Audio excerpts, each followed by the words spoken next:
Hello, everyone, and welcome back to another sporadic episode of Capitalist. I'm here with my, I feel like very good friend Aaron, because this week I was on your show.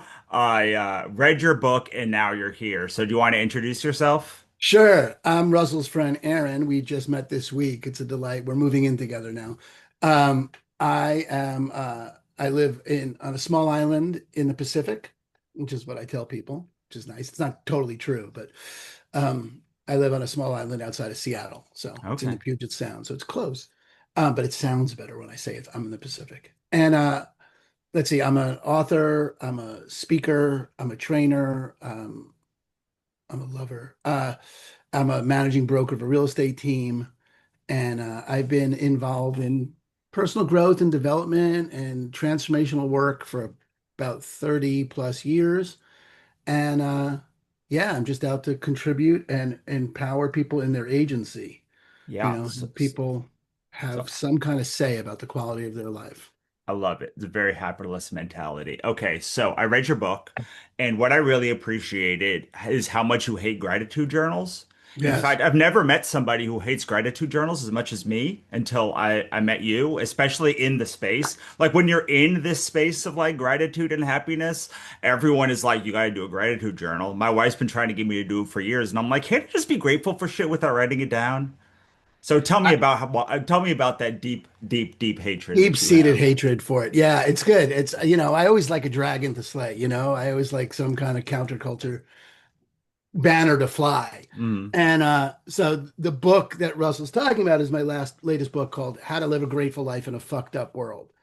And the only tool that we really have to get present to gratitude, the TikTok, everyone from Oprah, TikTok life coaches has this idea, including Russell's wife, about a gratitude journal. Like you're supposed to just write down my dog, my car, my wife over and over until gratitude overtakes you.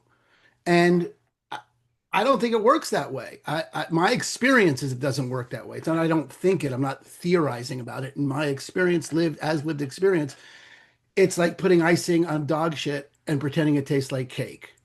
Yeah, I It mean, just doesn't taste like cake. It's dog shit.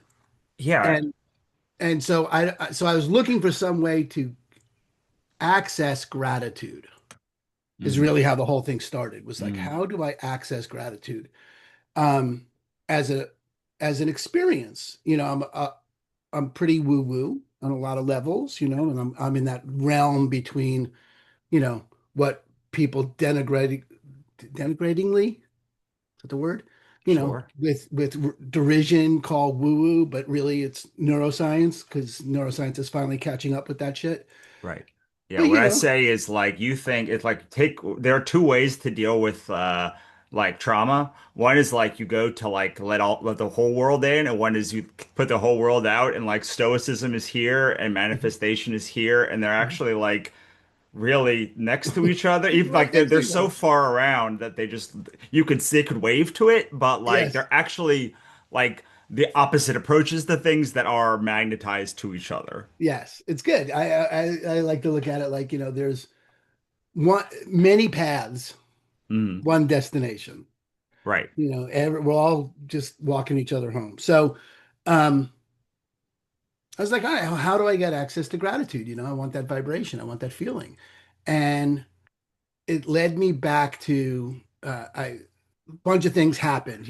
Russell, when we were interviewing you yesterday or whatever this week, you were talking about all the different things in the um, field that you could Right. access to when you're happy, like all the things you can see and all the things you can, and I'm saying grateful and you're saying happy. And it's, if we defined it, I'm sure the definition would be very, very similar to each other. But you can begin to see things. And it led me back to revivify my meditation practice. And I've been meditating. I learned how to meditate with TM when I was in my 20s. So that's 40 years ago. And I was like, oh, let me go check this out about focusing my attention on what I'm grateful for, Hmm. which is, I guess, the intention of a gratitude journal. But if you don't do it really intentionally, then you're not doing it. You're like putting icing on dog shit. And if you are doing it intentionally, you don't need to write it down. Right. you can just actually focus your attention. I've come to start calling it agency of attention. Like you have agency over my attention. Mhm. Um, in a world that's increasingly distracting, Right. Well, having agency of it, it's and intentionally right. distracting, right? Like let's keep them Yeah. busy with bread and circuses. So Well, it's really that's interesting because it's like, okay, I buy a lot of dumb shit. I like to do a lot of fun shit, but like I want the choice to do it. I want it to exist. I'll yes, happily buy it, but like it's the difference between being caught in a chaos field of like all this shit that you feel forced to buy and being yes. able to be separate from it, being like, oh, I want that and that and that and that and that, and I'll have some of that too, please, right? Yes, absolutely. Having your hands on the knobs and levers, or you're going through the buffet line of Mm, shit, and you get to choose what goes on your plate, as opposed to walking through the cafeteria and they slop the next thing on your plate. mm, Those are the right, two different variations of that scenario going through life, and mostly we go through life taking what we've been handed and pretending that right. was the only fucking choice, and it's not the only choice. You just Yeah. haven't learned how to choose. And so I just, I got interested in it, and I got for myself that there's a process you could go through. The book is actually the training in that practice of awareness, allowance, and acceptance, appreciation, and then gratitude, Mhm. like a framework in which you could hold it. That if you slow down, and the point of it is you've got to find a way to hold that which you're not grateful for, Mhm. because the ordinary sort of approach to it is I either I will be grateful when this shit works out, when Mhm. all that stuff goes away, which it's never going away, Right. right? And whatever you resist persists, so that you're resisting it is making it worse, Right. right? That's the normal way to handle that. Or I'm just going to pretend it's not there. Mhm. And I'm going to toxic positivity myself into it. And the degree to which Right. shame and guilt and the entire world is sort of weaponized around people that aren't toxically positive is just shocking to me, that there's no room for people to be disappointed or upset or heartbroken Or or just honestly look at a thing, right? Like how I am in coaching calls all the time, and people say, like, I don't know why I keep telling myself that I'm safe and my body doesn't believe me. And I'm like, well, you're not safe though. Like, you're actually going through some shit, and like your body is sick of being gaslit. And there on you top of go. that, when you call yourself safe, your body's like, oh, this is what safe feels like. And like safe, if you tell yourself you're safe while you are like in having a panic attack, then like on some level your body's going to be like, when we are safe, we have panic attacks. That this is normal. That's really interesting. So first of all, I love that idea of gaslighting yourself, like of calling it gaslighting yourself. Yes, I think gratitude journals are a way of attempting to gaslight yourself. That's a really, really, really good way to put that. And that's a really interesting take too that I haven't really explored, is that if the end result of gaslighting yourself for long enough is, God forbid, you actually believe Right. that experience is okay. No, Right. you're way better off to going, I'm not okay.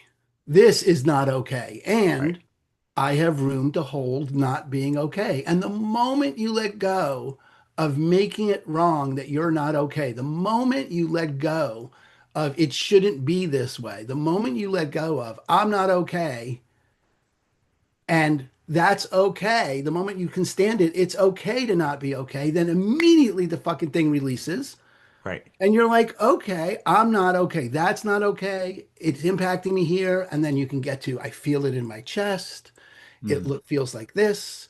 It's this color. It's this shape in my body. And if you can just let it be, it will let you be. And you Right. then have room to start to see, okay, that's the awareness, allowance, and acceptance. Right.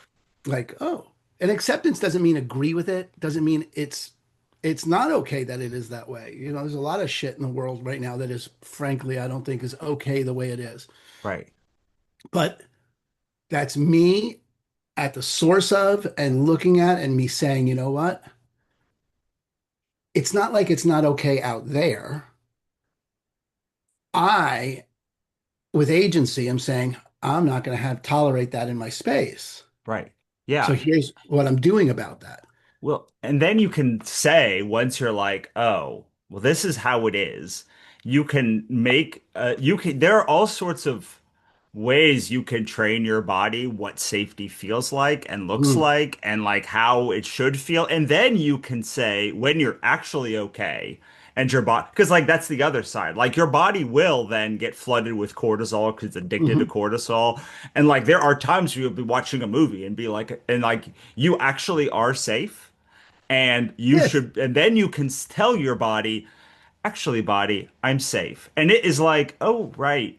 Well, when we are safe, we breathe easy, we like sit, we body scan, we do mhm. all of these very, very, very calming things.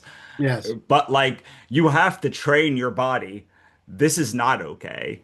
that's This is right. what okay feels like. And then you can say, okay, now, body, you are safe. We can go to the safe state. But if you tell your body you're safe when you are not, it's only going to keep bringing back that space. Totally. That's exactly right. That's exactly right. And you begin to have access to self-regulating.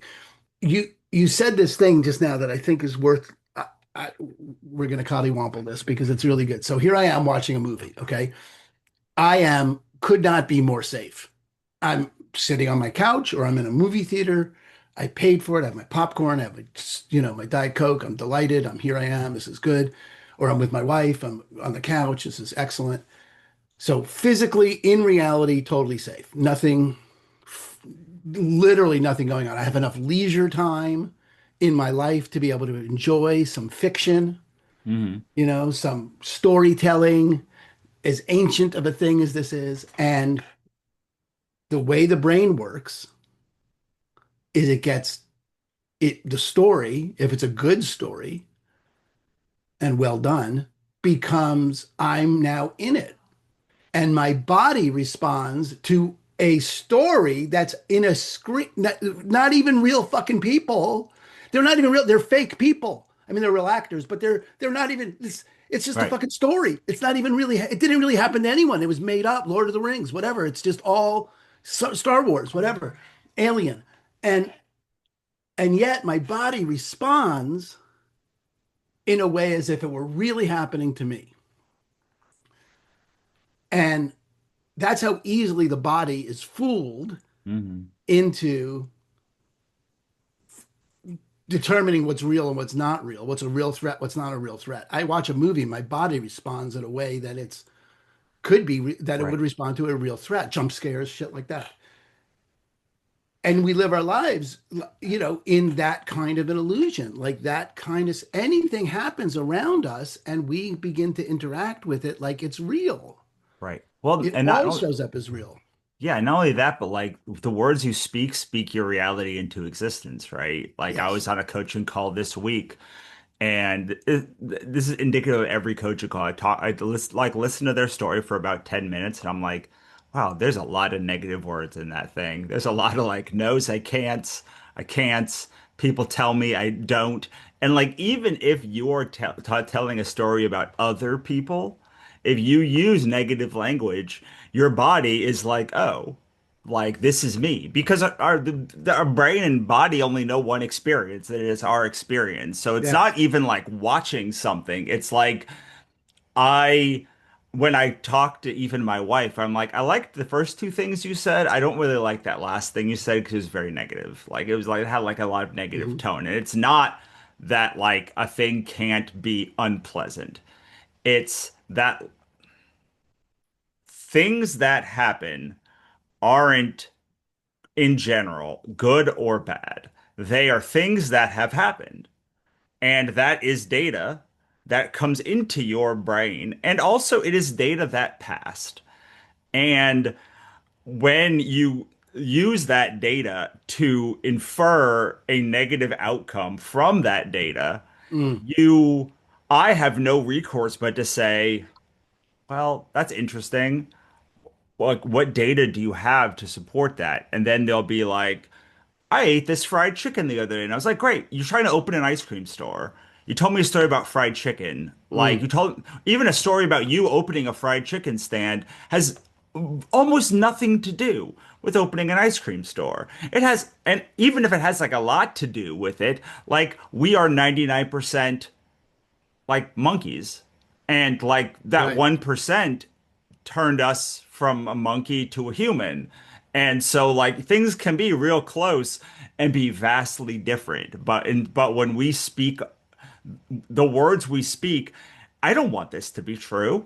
But like Right. that does not make it not true. And we're not doing ourselves any favors by talking about people, talking Mhm. about instances, talking about even people we things that we don't like that are objectively bad. Like when we speak it, it our brains will find ways to make that our reality. Totally. And I mean, that's a Bruce Lee thing, right? You never talk negatively about yourself, even in joking, because the mind doesn't know, the body Right. doesn't know, and the body keeps score about all that shit. That it just and so then there's this. So okay, good. So that's a we're both completely aligned in that way of thinking, and some people would say that's woo woo, whatever. Knock yourself out, right? Have fun with yourself. Where it becomes sort of problematic and where the work that I'm really committed to would make a difference and I know and all of this is just personal discovery. None of this is like I haven't done social experiments on this. I'm not a sociologist. I'm not a neuroscientist. Just my own rat in a cage that I am. Um, I'll have a negative thought about myself. I'll think, look at myself in the mirror and I'll go, God, I could lose, but I have kept this 20 pounds on. you know, this is the baby weight that I never lost. And my baby is 23 now. So it's like, I'll talk negatively about myself and my body. And then until I really started practicing all this, I then begin to resist that I'm thinking that. And that's where the toxic positivity comes in. It's like, well, I Mm, can't think that because I don't want to create that. I don't want to create any of that, so I'm not going to think that. And that right. shit does not work. You cannot get there from there. Right. You've got to give yourself enough space to like, whoa, okay, I did have that thought. It's not even like I think it, it's I had that thought. And the Right. moment you go from I think that to I had that thought, right there, there's a little bit of a sliver, a space between you and the thought. It's like, oh, I had that thought. Right. And then it becomes this separate thing, like a thought. Okay, now do I have to empower that thought? No. What Right. else could I think? Okay, I could think this. Or what is there, what's that thought pointing to? Right. Rather than beating myself up for having those negative thoughts, right? Well, Um, it's like make yourself the verb, like make it a verb, not an adjective. Instead of an angry yes, person, you're a person who has anger, and like literally 100%. that very little switch Yes. like does so much. So much. Because it separates you, you become the observer. You are now being responsible for being that unreliable narrator that we talk about in fiction. You're it. You're like, Right. oh, I don't believe everything I think anymore. Right. And because there's no way you can ever control the first thought you have, Right. but you can always control the second thought. Right. It's that second arrow, the Buddhist second arrow. 100%. That's exactly right. All suffering is in the second arrow, is you begin to believe the stories you tell yourself versus being responsible for it. Oh, I'm a storyteller. Oh, look, I could unravel the story down to I'm fat, I have no willpower, I'm always going to be this way. Why Right. does this happen to me? I'll never be loved. Or fuck you, you should accept me the way I am. Why don't you? All the million disempowering Right. spins you could take on it. Or okay, I do have that thought. Okay, what Right. other thoughts am I going to think today? What else am I going to think? There's some uh, school of thought about manifestation or in that world of is really about asking better questions. Right. like, okay, well, what is going to be wonderful about today? Or Right. why am I so insightful? Or Well, what, rather than why does it keep happening to me, right? right. Like you start asking better questions, like, oh, how come no matter what happens, it always does seem to work out for me? Yeah, that's the my wife says everything almost always works out for almost everyone almost all of the time. And my evidence is you are here right now. So like so and I would say to add to that, once you say, "Oh, I am a person who has 20 additional pounds on," I can then come in and say like, "Okay, is this something you want to change?" Exactly right. And oftentimes you're like, actually, I don't care. But if you do say I want to change, then I would say, okay, so like what are the things that you've done? And most of the time, when I do this with Mhm, businesses, the mhm. answer is nothing because it's almost always marketing. It's like my books don't sell Right, or my thing doesn't sell, and I'm like, great, what are you doing? And they'll give me like, oh, you post one TikTok a day.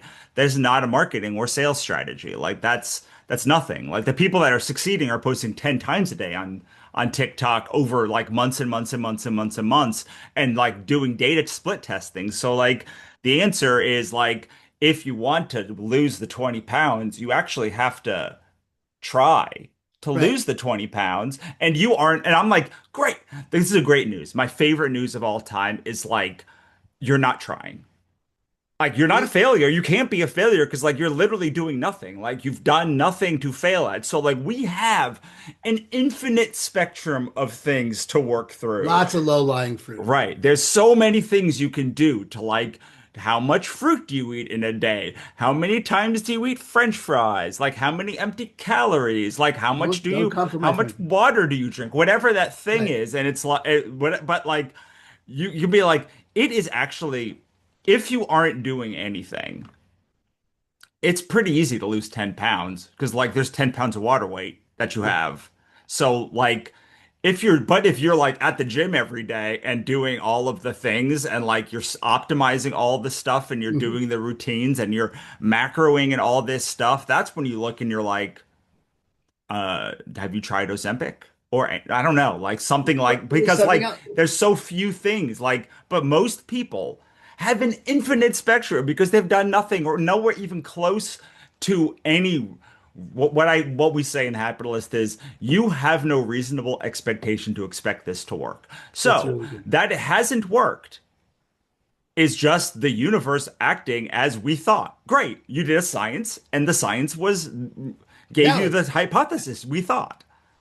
The other questions in there are that are worth asking that I ask, people is one is, okay, I got it, you haven't done anything, or I got what you have done. All right. Are you willing to do what it takes? Right. Because if you're not willing to do what it takes, then go ahead and get right with the way it is. Right. Because it's completely fine to not be willing to. You could want it and not be willing to do anything about it. Right. And but that again is agency. I am unwilling Right. to stop eating French fries. I just am. It just doesn't matter what happens. And good, then Right. you get to then say like you do, great. Then you have no reasonable expectation that you're going to get that. Right. So let's work on you being right with your weight Right. because you're, regardless, there's one way to do percentages. Sorry, that's the new thing in the news. I don't know when this is coming out, but the stupid, anyway. But 1 + 1 = 2. That's how that works. Right. And Yeah. there are plenty of ways to adjust your mind and to see what you want to see to become the person that you want to become, and Right. so that you can act in that way. But if you're unwilling to, like I do this all the time in my business with real estate agents, as I train real estate agents, it's like, okay, are you willing to put in, this is so dumb, this is going to sound so dumb coming out of my mouth, but are you willing to put in 40 hours a week? Right. Because real people get into real estate and they have this fucking weird ass expectation that they can work whatever. It's flexible hours, and we always joke, yeah, it's whatever 70 hours a week you want to put in. You're Right. a startup. You're going to be Right. cryered. That's the way. Anything you need that kind of momentum to get it off the ground. 10 in and one out. You're Right. going to take 10 actions. You're going to get one result for until you don't. Right. And then, but we can't coach your swing unless you swing the club. Right. You Yeah. got it. I always, so one of the things that is big for me when I do coaching is like I'm the number one enabler. I will enable you to do any dumb idea that you want to do, but you have to we have to look at it, really look at it, and you have to understand that when you fail doing that, that is the likely outcome. I'm not saying you will fail doing this thing, but like if you want to do some really random Mhm. marketing tactic or like something that there's no data for or go on off in your own way and not do the thing that I say. That's fine. Like I am super supportive of that thing. But when you come back to me and you say it's a failure, I'm going to say great because Now, that is the universe working as expected. The problem is that we weight that failure. And like all of these people, all of those real estate agents are saying, I'm going to work 10 hours a week and get the expectation and the expectation is that it will succeed. If working 10 hours a week, the likelihood was they would fail. Either they would do it and be like, well, I don't know, I'll figure out how to make maximize the 10 hours a week better, or they would leave, yeah, or they would say, all right, I guess I got to work 40 hours a week. I don't right. know what those things are, but like we are constantly hurting ourselves mentally, emotionally, sometimes physically, trying to do these things that have no earthly, like rational reason to work. To expect to work. Yeah, Right, what we tell people is um that I agree. So we say, look, that idea that you have, whatever it is, whatever crazy idea it is, good. Let's consider for a moment that the world really doesn't have, there's not a right way to do it. Okay. I'm with you. There's not a right way to do things. I really am with you in that there's not a right way to do things. I don't think there's a right way to do things. Authentically, I don't think there's a right way to do things. But I do think there is a way that has worked in the past. right, We call those best practices because in the past, they've worked. Are they right, going to work this time? I don't know. right, But they have worked in the past. We don't know anything about the future, but we right, do know that in the past, you dialing this number of people and having this script and doing this conversation has worked. It's produced the result. Okay. Now you want to do something else. Good. So you can do something else. But if it doesn't work, like you were saying, you have no expectation because you're blue ocean, just trying right, something. Okay. You can always come back and do the best practice. Or what you can do, and I think this will save you some time, but let's see, is master the best practice. And then from having mastered the best practices, right, oh, I can see something new from this space that might, oh, now you've got some foundation upon right. which to say. So the choice is yours. I don't think there's a right way to do it. I think the best practices are a way it's worked in the past. Well, Choice is yours. yeah, even then, what people come back to me and say when they go off Mhm. my script or my like Yeah, formulas, best they'll be like, practice. it didn't work. And I'm like, they're like, why didn't this work? And I'm like, I don't know because I told you the way that I know it works. When you do it my way, I can say, oh, this isn't right. This isn't right. Oh, maybe this thing doesn't changed in this time. Maybe we need to change. But if you do your own chaos, like is an N of You one. can't come I to have no me, idea. right? Right. You can't come to me to ask you to ask me to judge your system that Right. you made up, Right. right? And I will then say, like, I made the system. Like I trained this. Do you think that I think there's a better system? Because like this is the thing. Like I This is the made thing. this. I So like think this. if you go off script, and I'm going to tell you to get on script because like not only is that the only way that I know whether your thing's working, but it's also I think the best way. Right. Otherwise, I wouldn't tell you how to do it. I wouldn't tell you to do it that way. Right. 100%. That's exactly, and I, when I train people to meditate, which is really where I have most of my energy these days, is it's really, really, really important. And this is why I don't think you can learn to meditate from the apps because it's so important to get. There is really, honestly, no right way to meditate. Right. There's no good way, right way. In fact, meditating really is giving up the demand that it be judged right or wrong, good or bad. Right. So there can't be a right way to do it because as soon as there's a right way to do it, it's now you're now judging it. So the Right. idea is to let go of the judgment of it, which is impossible because people really do like there being a right way. As much as they rail against it and they pretend they Right. don't, they want to do it their own way, they'd rather fail.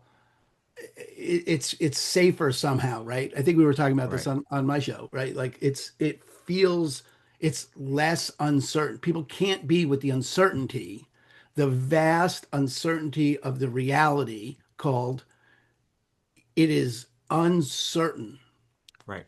The future is literally uncertain, and that is the source of suffering for human beings, according to the Buddha, anyway. That we get attached to certain things and then want those things to persist, but Right. nothing persists. Right. Yeah. Yeah. So Yeah. it's the ability to be with the but just be so this is where that thing about no right way to do it comes in for me is yes, it's completely uncertain. So I am very clear there was no right way to do it. Mhm. And this has worked in the past. Right. Yeah. And that's I hear you saying that completely is like, look, I'm not telling you this is the right way. I'm telling you this is the way I know. Right. And this is the way that I've had success. And if you want my success, you should do it my way or find somebody else to do it. Or sometimes, so like recently, I've had a big epiphany on sales. And I think I've been trading sales the whole wrong way my whole career. Oh, I want to hear this. And so I'm like, I will change the thing. So I heard somebody tell me so I work with a lot of tech companies. And well, depending on not a lot for Steve Jobs, but a lot for someone Okay. who like teaches For you, happiness you to like yeah. creative Yeah, entrepreneurs. It's like a lot of, it's like quite a few. And good. I'll have a lot of tech entrepreneur friends. And I've seen a lot of their back ends, and most of them make less than I do. But they've been like they've raised funds like $10 million, and I'm like, how? I don't have a $10 million company. How do you have a $10 million? Like, no one would come to Yeah. my company and be like, sure, I'll invest $10 million in this, even though, like, pretty clearly, like, I make more money over the same time horizon as like you do or more. And they said, your problem, or the problem is that you think that the money that we make has anything to do with how much money we raise. And all venture capital is selling a story of the future and and putting yourself as the inevitable and only choice to reach that future. And when you start thinking about that, you start seeing that every company from Amazon to Facebook to your local ice cream store to fiction authors, every single one of them, the ones that succeed massively, have told the story of the future that and enough people have bought into it that like that future comes to be. But the problem, I mean, the problem, like when Amazon started raising money, online retail was not the thing. When Facebook started connecting the world and then monetizing it, that wasn't a thing. When Uber or Waymo started doing like driverless cars, like that wasn't a thing.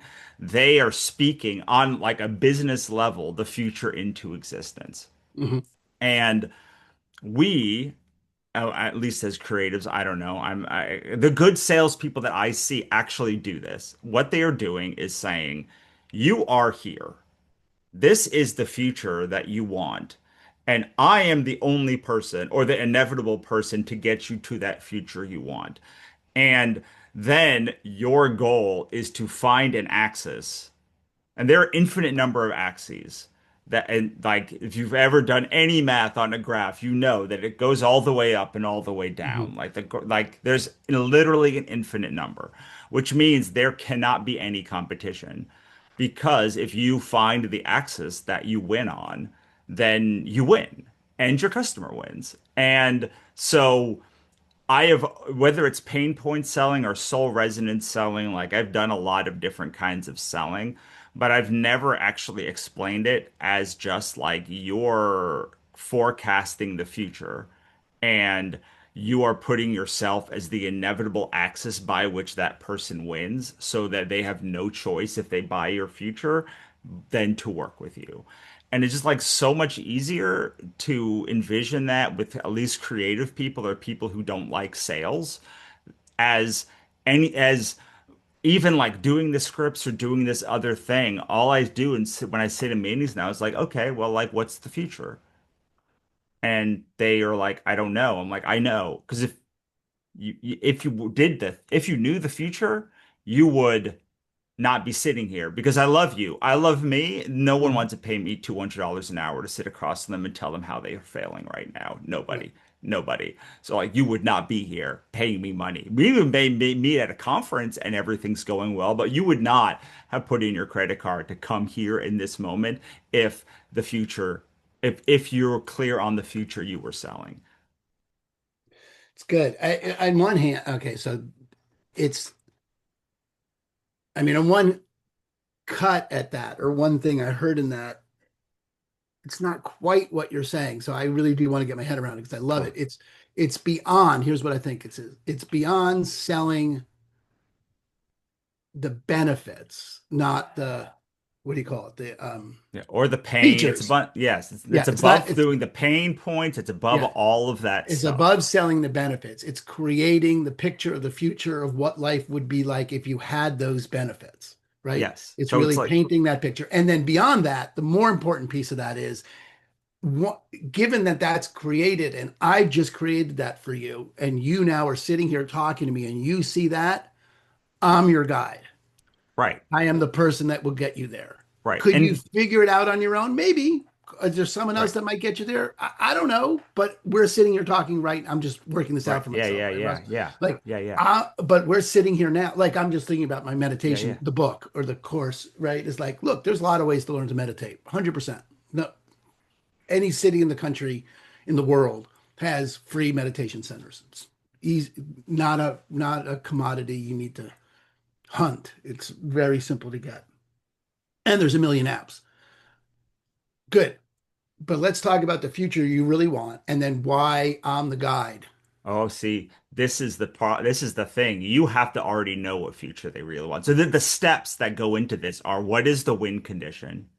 Oh, good. Where are they when they win the game? You have to already know Right. because like if Good. they have to tell you No, no, this no. the Right. magic trick doesn't work. That's So good. you have to say, look, you want to live in this world where you're not constantly bombarded by stuff and like not constantly feeling guilty and you want to somehow find the magic in the world. Like, Yeah. that's the And world you you want to want be to able live to in. have all that and that kind of peace of mind Right. and presence so that Right. you really don't wind up on your deathbed thinking, I Right. should have seen more soccer games, Right. right? That you really do wind up with the kind of life that you are complete with and that you live that life every moment. So when you're with your Right. family, you're with your family and you want that, but you want that without giving up your edge that has you perform at a really high level. And you Right. think those two things are contradictory. You think if you gave those up, you wouldn't be able to Right. perform. Right. And Okay, I'm you've got telling you, you they're complementary. you're going to the next step. The Yeah. next step is so you the win condition has to be real. They have to feel like they're living in it. Yeah. So like no one ever does. You also did like not do enough to envision it, but like we're having a podcast Yeah. thing. We're Yeah. Yeah. not Yeah. doing a so like it's like you have to be like you want to wake up in the morning, have your coffee, blog like you have to be able to Yeah. plot a day. Like it has to feel real. Compelling A- story. Yeah. Good. And then you need to know the things they need to learn, 3 to 5 pillars that they don't already have, that they are all that they need to master, and the block that prevents them from doing that. This is why you are the only. A lot of people can do the win condition, but like when you start doing like here are the 3 to 5 things that you're already facing with that like you already know, you already are pre-handling your objections of like Hmm. all of this Hmm. stuff. Then they're like, you do this X every day. None of those are important. What you really need to do is X, Y, and Z. And then the final step is where are they now? And you basically are working back from their win condition to where they are now in their life. And the most important part is to pull off this magic trick, you have to be right. And Mm. this is why it's so hard to do because you have to know your audience so well that you can basically predict every word that they're going to say before they even say it. And then get to the end and be like the magic trick is basically I already know everything you're going to go through, everything you have gone through, everything you've got up to this minute. And so if you want to go if you want to forecast to that thing, I already know where like I already am sitting on the other side of that. And like all they have to do is pull you forward. I know literally everything that's broken about your business or your internal structure and going to get you to the future. And like who else could possibly like no one else can pull off that magic trick. Right. Only you can pull off that magic trick because you know your audience so well.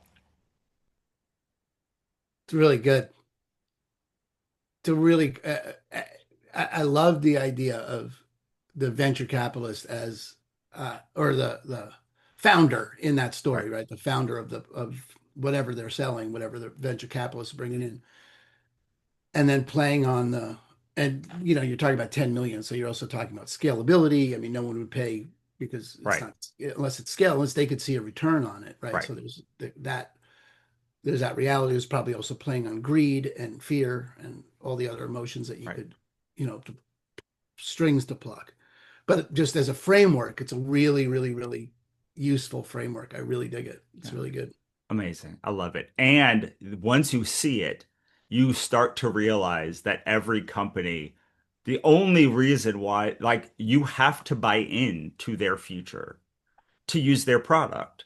So, like, obviously, if you buy into Amazon's future, you must use Amazon.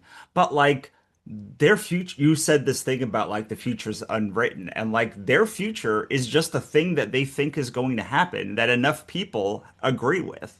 But like you could just opt out of that future. You can opt out of Facebook's future. You can opt out of any future you don't think is the right one and create your own. And all of these companies somehow can all be successful predicting their own future or their own version of the future. So like you also can be successful, but you cannot be successful on their axis. You cannot be successful on Right. Facebook's axis. Like you are never going to win Facebook's game because Facebook already won that game. They're winning that game and they are very committed to continuing to win that game. Right. But like you can play any game you want and just predict that future of where your win condition is and all of the things that are working on. And you can also opt out of every future you don't think is true or you don't want to like You don't want or part you of it. don't Right. want to like because 2000 years ago there were still businesses. Right. Like, so a business has to be able to exist on stone tablets. It has to be able to. It has to be able to exist in a 150 person town because that's what most people know. So, like, if that is true, then, like, fuck does Amazon know about how to run your business? They only know how to run Amazon's business. It's really good. It's a really smart way to look at it. Well, I like it. it's I think kind of it's just like saying a lot of the things that you said back in yeah. I mean, but capitalist, but look, it's all just right, different, frameworks and different angles at it. And you look through your glasses literally, and you see things the way you see them because you're wearing orange colored glasses. I'm not, so I don't see things the way you see them. right, But it doesn't mean the way you see it is right and mine's wrong. It just, but that's right, what you're saying is like, look, anyone listening, potentially have a vision for a future that you would like to see. Good. Then right, learn how to sell that vision, right. Yeah, I learn was, how to create that vision. And if you do that well and other people want to buy into it, well, there you go. You now right. have, you know, Well, sales is ultimate freedom and marketing is ultimate freedom. It just so happens that it's being used by the worst humans in the world to sell you the worst things in the world. And that's what you see. But once you can sell a thing and you can market that thing, you have a business. You have ultimate freedom. You never have to work a job again. And there's no reason why you can't use sales to sell your thing. Mhm. You just don't want to sell it that way, and I don't want you to sell it that way because Right. like that way is horrible. That way is like literally bad people. doing anything they can to trick you into doing emotional triggers or whatever you're thinking to buy. But you can like use that to just like be good vibes too. Like you can use emotional triggers as a way to impact people's story without having to force them to do a thing. You know, you can, and I love that. I love your book. To go back to it as we're wrapping up here, or Mhm. as we're like working towards wrapping Yeah. up, because you said all of these things just in like less data words. It was like you can opt out of just like whatever, and you by just it was three things, which I'd love you to talk about. It was Sure. breathe, body scan, and Mhm. smile. Yeah. And I Breathe, sit, loved and it. smile. I love that. I love that so much because it's so simple. It's like someone was saying, noticing shit. Just like notice shit real good. And if you notice shit real good, you start noticing shit even better and you somehow are grateful for it. That, that's all there is. I mean, so breathe, sit, smile are the fundamental, breath awareness, body scan, and meditations are sort of the fundamental Vipassana mindfulness meditations that you could go learn anywhere in the world. Okay. I am Mm, not the only guide for that. In fact, 2,500 years of guides for those meditations exist. And there are plenty of places to find those. So I'm not that's not my value add. But my value add in this case is I'm not some fucking guru on a goddamn mountaintop or some soft-spoken, let's chill.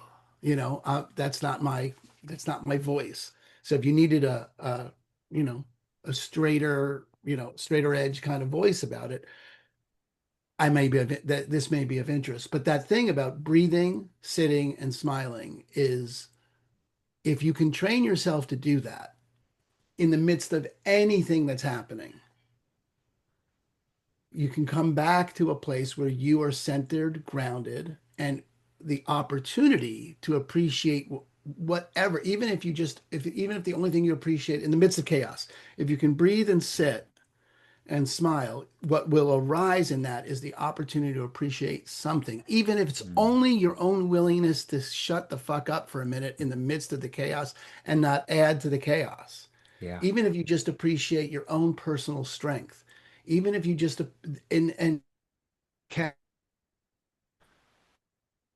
moment appreciation will feed another moment of appreciation, will feed another one and another one. You will notice, oh, I have Yes. dry socks.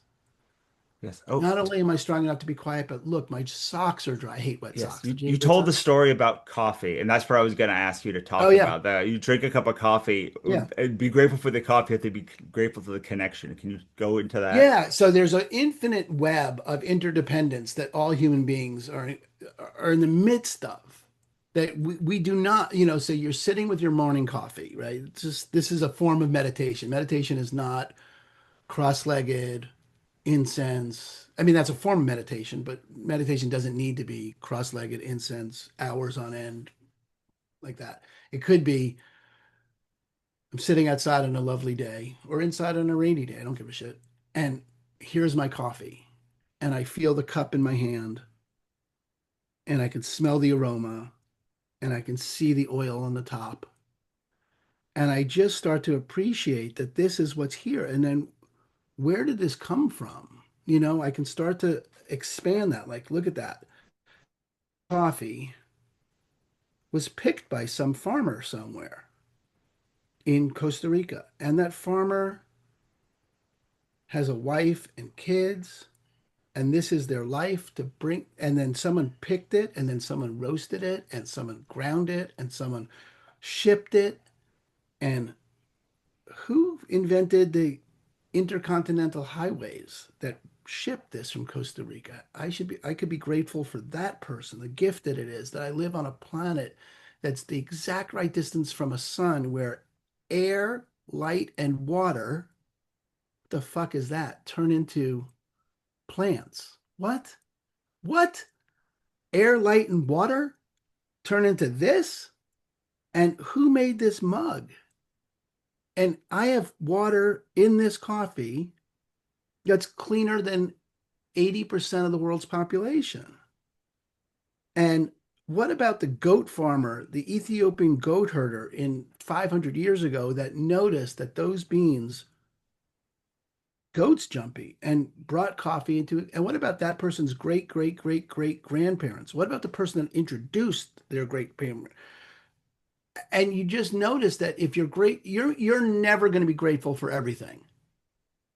But if you're grateful for one thing, there's an infinite number of things that you're grateful for.